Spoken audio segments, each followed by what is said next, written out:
gaditano. La verdad es que mi interés en el viaje es general, pero he ido cultivando, sobre todo especializándome en temas históricos, tanto actuales, cubriendo conflictos. Estuve en Irak en la guerra contra el Estado Islámico y empotrado con la guerrilla kurda, con los cuerpos especiales del ejército iraquí en la batalla de Mosul. Y bueno, por mi cuenta, ¿no? También, y luego pues en Ucrania llevo 8 misiones allí, a veces de ayuda humanitaria, también para escribir libros sobre el tema, ¿no? Intentando hacer muchas entrevistas a todo tipo de personas. Y otro de los intereses que tengo históricos tiene que ver con el pasado. Y una de las cosas que me interesa pues son un poco los paréntesis en la historia, o los lugares donde no sabemos qué pasó en determinadas civilizaciones o ciudades o etnias, y investigo sobre ello, ¿no? Uno de los lugares, una historia que me interesó muchísimo es el de Vilcabamba. Vilcabamba es un territorio de Perú, un lugar que está entre Urubamba, también hay una en Ecuador, pero hoy voy a hablar de la de Perú, que está entre el río Apurímac y Urubamba. Es una zona muy agreste, con picos de hasta 6.000 metros de altura, una especie de frontera natural. Y esta frontera, bueno, ha acogido a muchas civilizaciones, pero es el lugar donde fueron los últimos incas cuando son derrotados por los españoles. Por una lógica de cómo es el territorio, pues los incas tenían ahí su frontera, una serie de lugares fronterizos, y se refugiaron ahí intentando darle la vuelta a la guerra, ¿no? Entonces, esta civilización, o sea, este reino que se creó, duró 4 incas, que ya no eran emperadores del Imperio Inca, sino reyes de Vilcabamba, y en 1572 un general, que era la mano derecha del gobernador, del virrey Toledo, pues que era Hurtado de Arrieto, vasco por cierto, pues entró en Vilcabamba y la destruyó. Tanto es así que cayó la Vilcabamba inca, cayó en el olvido. Nadie sabía ni dónde estaba la capital, ni las ciudades, ni nada, ¿no? Y entonces luego empezó Vilcabamba, aunque muy pocos han oído hablar cuando hablo, está presente en toda nuestra literatura, ¿no? Tintín, el Templo del Sol y las 7 bolas de cristal se inspiran en Vilcabamba. Lara Croft tiene un videojuego de búsqueda de Vilcabamba. El Arca Perdida, cuando por la selva llega Indiana Jones a un templo inca con un ídolo, que es el Punchao Inca, pues está inspirado en él. Tolkien con su Gondolin, la ciudad escondida del bien en las montañas, que es destruida por los ejércitos de los orcos del mal, se inspiró, muy británico también, porque los malos eran los españoles, ¿no? Y estaba inspirado en Vilcabamba. Este es Tupac Amaru, el último rey de Vilcabamba, cuando es ejecutado en Cusco por los conquistadores. Su historia empieza en 1539 aproximadamente y termina en 1572. Fueron 4 décadas en las que este reino vivió. Además era muy curioso porque no solo estaban los incas, sino los que habían ido fugándose de todos los sitios del territorio. Era una mezcla étnica, y además también de los súbditos de los incas, los mitimaes, y luego también había indios amazónicos, porque está ahí ya empieza lo que es la selva baja, y era la frontera de los incas, entonces también hay un componente amazónico en este reino, ¿no? Bueno, y luego evidentemente Vilcabamba también engloba con las más famosas ruinas de Perú, porque Choquequirao fue la primera candidata a ser la capital de Vilcabamba, que luego se supo que no era así. Es una mansión, digamos, que se hizo un inca, el Tupac Inca. Machu Picchu hasta 1950 todo el mundo creyó que era Vilcabamba porque Irán Bingham, el explorador, así lo dijo, pero no lo es. Es otra residencia veraniega, un palacio que se hizo Pachacútec, el 9º Inca. Este es Irán Bingham. Luego, como digo, desapareció Vilcabamba al ser destruida, pero empezó en el siglo XX, a finales del XIX, la fiebre por descubrirla, y uno de ellos fue Irán Bingham, que señaló a Machu Picchu como Vilcabamba. Hoy en día Espíritu Pampa, estas ruinas, es la mayor candidata a ser la capital de Vilcabamba, aunque no lo sabemos a ciencia cierta. Este es otro explorador, no os voy a hablar mucho de él. Y bueno, este es una tierra bastante accidentada, base en mula, los pasos son complicados. Es peligrosa, varios de los valles están tomadas por los narcotraficantes, entonces de vez en cuando, anteriormente fue sendero luminoso, ahora son más bien narcos. atacan las comisarías, matan a funcionarios, atacan, es peligrosillo. Y luego tienes la ceja de la selva, esta selva tan tupida, que tú puedes, si estás buscando un resto histórico, y es muy difícil de encontrar, ¿no? Y luego esos desniveles tan bestiales, esas montañas que haces desniveles de 1500 metros muchas veces, si no bajas de los 3000, ¿no? Y luego, por ejemplo, bueno, aquí veis una piedra tallada inca, ¿no? Que estás pasando por una montaña que está de aquí, pasas ahí al lado de la pared y quién va a ver, en principio en época de lluvias, se me está cayendo aquí la de Dios a 4000 metros de altura, pues como ver esta piedra es difícil, hay que tener pues bastante entrenado el asunto. Aquí es como se mueve uno a veces.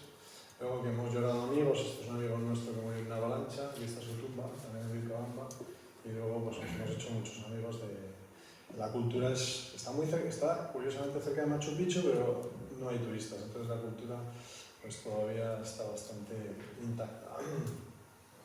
Y bueno, pues nos hemos enamorado del Amazonas y de los Andes, que todo cabe allí, ¿no? Y luego pues en 2015, cuando era ya mi séptima expedición, pues aunque mi objetivo era escribir un libro de historia sobre Vilcabamba, pues bueno, pues siempre de repente subes a 4000 y pico metros por las montañas y te encuentras ruinas. Este es el libro que escribí, esta es una película que salió al respecto también. Y llegó un momento en que me dio por investigar ya un poco más y buscar esas ciudades perdidas del reino de Vilcabamba, ¿no? Esto es un mapa del siglo XVIII españoles, aquí tenemos Vilcabamba que pone montañas de los indios infieles.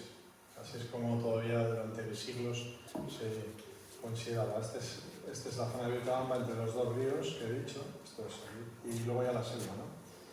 Estos son una parte de Vilcabamba oriental que está toda llena de dos puntos rojos, son yacimientos arqueológicos descubiertos, y como podéis ver la occidental, que es donde está el narcotráfico, no hay ni un punto porque nadie se atreve a buscar ahí. Y entonces, pues bueno, somos muy pocos los que hemos ido a hacer prospecciones arqueológicas. Estos son los dos polígonos que he trabajado ahora en el último viaje, que he hecho un proyecto arqueológico con el gobierno peruano en lugares que descubrí en 2015. Esta es una montaña, el Monte Combaya, en el cual subí, tiene 4700 metros de altura, más que muchos Alpes, y subí, pues bueno, descubrí varios recintos que me pareció un lugar realmente importante, y me di cuenta, o me pareció que era un monte sagrado, que se llama un Apu, por las plataformas que había cerca de la cima, y luego también tenía alguna importancia minera, y yo me pareció que tiene minas actuales también, tiene estructuras actuales, pero también tiene, este es la ruta GPS, el mismo monte. Pero también me pareció que tenía bastantes yacimientos históricos, ¿no? Entonces hemos vuelto, esta es la montaña, hemos vuelto y con unos objetivos, esto es la metodología, no os va a aburrir, que utilizamos desde el punto de vista científico, y por supuesto, una de las cosas importantes es estudiar los textos históricos, ¿no? Uno es el de Bernabé Cobo, que es la historia del Nuevo Mundo, y que él ya cuenta, Bernabé Cobo, en el siglo XVIII, cómo Vilcabamba fue tomada por el 9º Inca, el que creó el imperio Pachacuti, por sus minas. Entonces, las minas son muy importantes en Vilcabamba, ¿no? Y luego, los españoles también se la quedaron por sus minas. O sea, las minas de metales preciosos han tenido una importancia fundamental en Vilcabamba para los incas y para los españoles. Cuando ya está tomada Vilcabamba, los españoles se encuentran en la capital, Vilcabamba, que han huido los incas de allí, destruida. Y ahí no les interesa demasiado ni el lugar donde se encuentran ni lo que hay. Entonces ellos ponen su nueva capital, que también la llaman Vilcabamba, pero San Francisco de la Victoria de Vilcabamba, en otro lugar que estaba cercano a las minas. ¿Y por qué descubren las minas? Porque esta es una de las princesas inca, Cusihuarcay, que había salido de Vilcabamba con Sayri Tupac, que es su marido, y se habían rendido. Y el marido muere envenenado por otro indígena que quería quedarse en sus tierras. Y ella quiere morir ya de mayor en Vilcabamba y le dice al gobernador que le va a decir dónde tenían los incas de Vilcabamba sus minas, a condición de que le deje volver. Y el virrey Toledo lo sopesa realmente, el dejarle volver, pero al final sus consejeros le dicen que una princesa inca otra vez en Vilcabamba va a despertar una nueva rebelión, y entonces él decide que no puede ir, ¿no? Evidentemente sí toma nota de los lugares donde dice ella que están las minas de plata. Habla de 6 y 7 cerros de plata, pero incide sobre todo en dos lugares, que es el cerro de Huamani Huamanapi, que es como halconera en quechua, o nido de halcón. Y este es el lugar más importante de las minas de plata de los incas, ¿no? Tanto es así que los españoles fundan su nueva ciudad. Primero es un pueblo que se llama la Villa Rica de Argete, sobre un pueblo inca que se llama Oncoy, y luego fundan ahí su nueva capital, San Francisco de la Victoria de Vilcabamba. Esta es actualmente la ciudad de Vilcabamba, o Vilcabamba la Nueva española. Esta es una iglesia del siglo XVII y, bueno, lo evito. Y entonces yo, buscando el lugar donde están estos cerros platíferos, no sabía más o menos la zona, pero hay un montón de montes, entonces no sabían acotar cuál era el de Huamani Huamanapi, ¿no? El que dijo esta princesa, y pues estuve estudiando una serie de mapas. Este es un mapa del Archivo de Indias, y la diferencia con otros mapas que estaban fabricados en la península es que este lo hizo un señor de Cuzco. Entonces lo hizo un señor de Cuzco que era un cura, que es Pablo José de Oricain, en el siglo XVIII. Y una cosa que me llama la atención, es un mapa bastante inexacto y ninguna montaña tiene nombre, y casi ninguno de los pueblos está resaltado, excepto este. Está en rojo, lo vais a ver aquí, que es Vilcabamba, la nueva, por la española, digamos, que es este castillete de aquí en rojo. Y los únicos montes de todo que tienen nombre son estos dos. ¿Y son por qué? Porque eran lo más importante del mapa. Su capital y sus minas de los españoles. Este es el cerro Huamani. Y este es el Huaynahuarco, que es el cerro Huamanapi, el otro. Huaynahuarco también es otro de los nombres que se usaba. Y una vez visto esto, pues descubrí que es que encima es un dibujo exacto. Todos estos están sin... Pero este tiene estas chepas y es exacto al monte Combaya, que es yo donde había encontrado las ruinas en 2015. Y este es exacto como piramidal al cerro San Cristóbal, que es el que está pegado a Vilcabamba. Y que todavía tiene una cruz, es el único que tiene una cruz. Aquí tiene una cruz también. Bueno, aquí veis, esto es un mapa de 1970 en el cual que lo hicieron por las minas, y aquí Huamanapi. De alguna manera sabían que estaba ahí, pero no está en ningún libro de historia. Sin embargo, para explotarlo sí sabían que era ese, ¿no? Esta es la crónica moralizada de Antonio de la Calancha, pues es un clásico. Ahora no voy a entrar en la charla que suelo dar más larga, explico cómo esto también le dio pistas. Este es un martirizado, uno de los... fueron agustinos a Vilcabamba a predicar entre los incas que había allí, alguno acabó empalado. Y luego hay un estudioso americano que sitúa, esto es Vilcabamba, San Francisco de la Victoria, y que de repente él sitúa una... Cocha es laguna en Inca, y Oncoy Cocha, esta laguna de aquí. Y claro, yo estaba buscando Oncoy, que era el pueblo inca sobre el que se había construido la Villa Rica de Argete, y luego la primera San Francisco de la Victoria de Vilcabamba, porque hoy vemos el pueblo que se construyó ya a finales del siglo XVIII, o sea, posterior, varias décadas. Entonces me desplazo a ese valle, al que hoy se llama Minas Pata, que es bastante curioso porque es Valle de las Minas, ya te lo estaba diciendo, ¿no? Y ya en la boca del valle te encuentras este molino de roca, que es un molino de roca para la plata, para extraer la plata. O sea, lo que hacían era con este molino hacer una arena con las rocas, una arena. Esa arena, los españoles trajeron la minería allí, algo que los incas no usaban. Dos cosas. Primero, los túneles de mina muy profundos. Los incas hacían túneles de mina pequeños. Y luego la amalgamación, que es juntarlo con mercurio para que extraiga la plata de esa arena. Entonces primero lo hacían en arena con estos grandes molinos, estancaban, esto es una cascada, estancaban agua queriendo para que el agua moviera el molino, y luego le juntaban mercurio a esta arena y se extraía. Luego, como el punto de ebullición es distinto, esta bola de plata y mercurio le daban fuego o la quemaban, y se evaporaba el mercurio y les quedaba solo la plata, que luego la fundían en crisoles. Y entonces, este es el Valle de Minas Pata, y ya me di cuenta, yo tengo cierto ojo arqueológico ya, después de muchos años, y no sé si os dais cuenta que esta colina de aquí, que ellos le llaman la nariz, los quechua le llaman la nariz porque les parece un puente nasal, esto de aquí, pues realmente son escorias de la mina, que las han ido acumulando, y luego con las décadas, pues se ha crecido la hierba, ¿no? Y luego estaba este lago de aquí, que lo describen los españoles en sus crónicas, que como pasaba en un lugar pantanoso, que en este lugar, y eso sale en las crónicas de los frailes que os he enseñado. Entonces coincidía, estaba el lago, que está aquí, este es el lago, y luego estaba pues, restos de minas.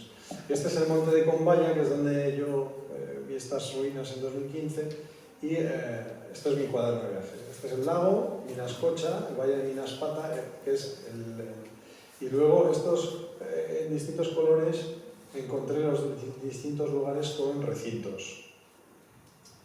Esto es ya después del proyecto donde hemos encontrado recintos históricos por todo el mundo. Entonces tienes desde previo a los incas, esto es del formativo, es una época muy anterior a los incas, una casa circular, luego hay camino inca que sube hasta la cima del monte, y luego pues los recintos. Esto es un recinto rectangular, esto es sobre el valle y toda esta ladera está llena de recintos, ¿no? Este es un recinto rectangular, probablemente inca, los incas que construyeron rectangular, digo probablemente porque ese no lo hemos excavado. Uno hasta que no excava no está seguro de que... Bueno, esto es toda una estructura, aquí como es una muralleta en forma de L y aquí hay un rectángulo, otro rectángulo. Bueno, esto es un complejo, esto es un paso de montaña, probablemente será un tambo o posada o una púcara o pequeña fortaleza de control, ¿no? Otro recinto, bueno, todos recintos, ¿no? Un montón de recintos, a veces casi un montón de rocas que no sabes ni lo que es, ¿no? Y luego cientos y cientos de bocas de mina. Como he dicho, los incas explotaban los cerros platíferos y los wari y todas las civilizaciones que hubo allí, pero hacían socavones muy pequeños y sus hornos eran de cerámica en forma vertical. Entonces, aunque los españoles siguieron usando algunas cosas de ellos, los españoles aportaron otras cosas. Bueno, estos son los distintos lugares del monte, las cerámicas que aparecen, estas blancas son altoimperiales, de cierto lujo, con lo cual se demuestra que en momentos incas importantes venían desde Puno una buena cerámica, y luego hay otras incas y pre-incas incluso de época virreinal, ya, también hay, o sea que siguieron los españoles con estas minas. De hecho, los españoles las explotan, se pensaron primero que iba a ser el nuevo Potosí, porque al principio dio un montón de dinero, de reales de plata, pero duró 20 o 30 años y luego se extinguen estas minas. Y ya este lugar de Vilcabamba vuelve a ser un sitio muy poco importante. Quitan el gobernador de Vilcabamba y ponen un cura al mando, y ya se convierte en un curato durante muchos años, porque ya no es un lugar importante que se dedica solo a la agricultura y muy fronterizo, ¿no? Bueno, vemos aquí todas las pequeñas...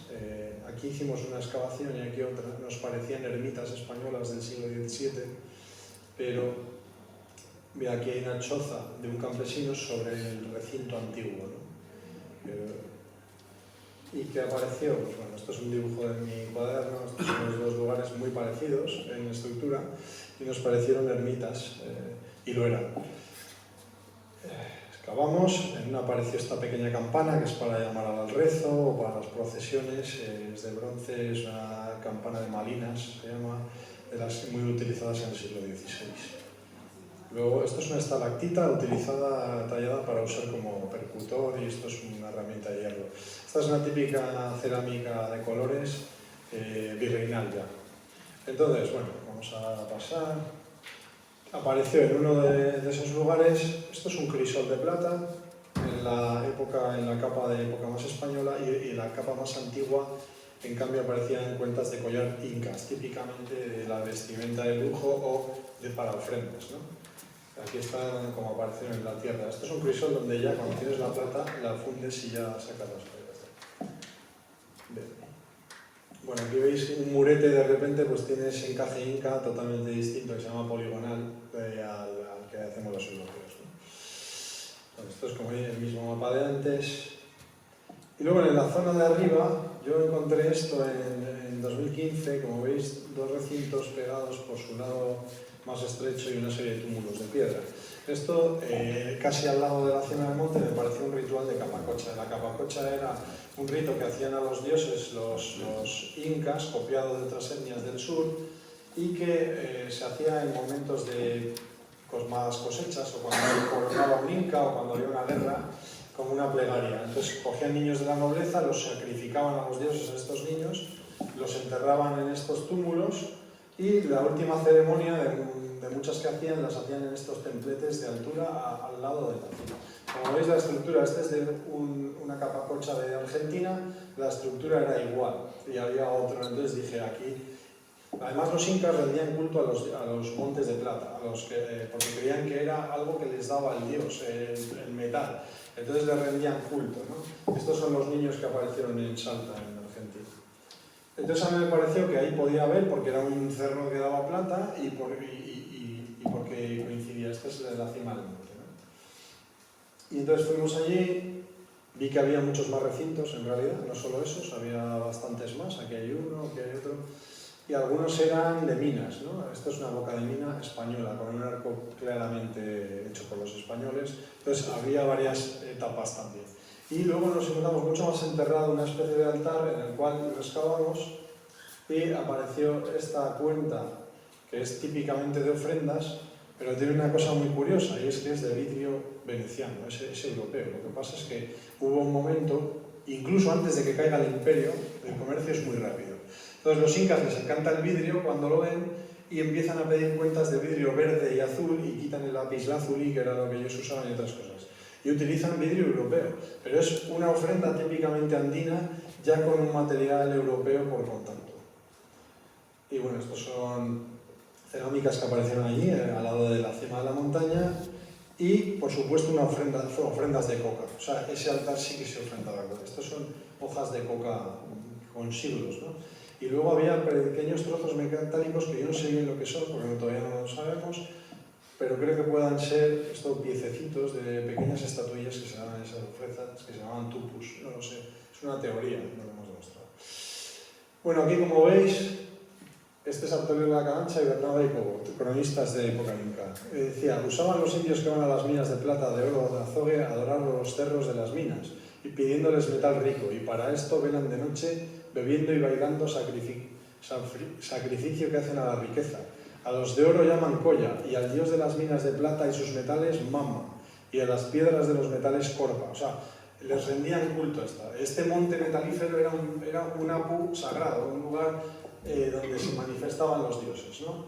Bueno, os voy pasando, estos son más lugares, aquí hay un horno, otra piedra de todo instalaciones, un horno de Jabeca español, que son para, bueno, estos son las ruinas vistas desde el satélite. Esta es otra más ruinas, cuevas, y luego este es el segundo lugar que fuimos, que no tiene nada que ver, que es un polígono muy lejano, un lugar muy lejano, muy difícil de llegar, ya cerca de la zona donde se produce mucho narcotráfico, hay mucha más paranoia de valle a valle, puede ser, en una la gente súper amistosa, en la otra la gente súper desconfiada precisamente por este tráfico del narcotráfico. Y este era un paso que nos encontramos hasta una maleta de las que usan para llevar la pasta de la droga, tirada y tal, era un lugar ya peligroso. Y excavamos en este derrumbe de montaña, que se llama Quiso del Pampa, que está lleno de cuevas, donde yo creo que hay una necrópolis, aparecieron algunos huesos, y vimos que había sido una necrópolis probablemente chanca, una etnia que los incas los subyuganos los tenían, y los incas lo habían dado a ese cementerio, lo habían utilizado de cantera, o sea, no les importaba tanto este lugar sagrado chanca a ellos, y lo que hacían era sacar bloques de aquí. Esto es una hacha de la cantera inca, nuestra, que encontramos. Y luego encontramos varias aldeas, este es un recinto, este soy yo, Susnuyok, que es otro lugar aquí, os voy a volver locos, pero está lleno de recintos rectangulares, que probablemente sea una aldea chanca reutilizada por los incas en época inca, porque ya son recintos rectangulares y había otros circulares. Los chanca viven en casas circulares y los incas rectangulares. Y todas estas zonas fueron conquistadas por los incas. Probablemente la misma gente que habla quechua de tipo chanca, que todavía lo hablan del tipo chanca, pero ya conquistados por los incas y con este tipo de casas. Esto es una aldea que tiene una base de piedra y luego ya barro y tal. Y luego finalmente, sí, ya he acabado. Y finalmente llegué a Taparacuyo, que es una aldea ya altísima, a 4.000 metros de altura, entre 3 montañas, y que descubrimos lo que podía ser. Aquí esto es una ciudadela fortificada chanca, Esta es la plataforma, como veis es totalmente llana y tiene forma de D, y luego salen de ahí unas murallas hacia abajo. Esto es típicamente una fortificación chanca, típica. Bueno, esto es Achanchi, que es uno de estos lugares fortificados ya excavado. Veis esta trinchera, y esta es la trinchera del lugar que he encontrado yo, que es exacto, se llama Chumbiloma. Y bueno, pues ya está, este es el grupo. La verdad es que ha sido un grupo hispano-peruano, mixto. Las arqueólogas son todas mujeres, 4 arqueólogas, una Silvia que está ahí sentada, que está aquí, y 3 peruanas, y luego pues ha habido un poco de todo, ¿no? Yo soy más el historiador de los textos, el que dirige todo el proyecto, y luego pues hay fotógrafos, hay médico, hay guías, etcétera, ¿no? Hay un poco de todo. Y poco más, esa era mi 8ª expedición al lugar, o sea que llevo 15 años yendo a Vilcabamba, y ahora es la única vez que me he propuesto pues, un proyecto arqueológico, aunque es verdad que soy licenciado en Historia y he estado en excavaciones arqueológicas en la universidad. Lo mío es más ser el historiador y llevar un grupo de profesionales arqueólogos peruanos. Y estamos en ello todavía, que hay que volver en septiembre. Esto es la primera tanda, vamos, que esto va a continuar. Y ya está, si queréis hacer alguna pregunta, pues yo...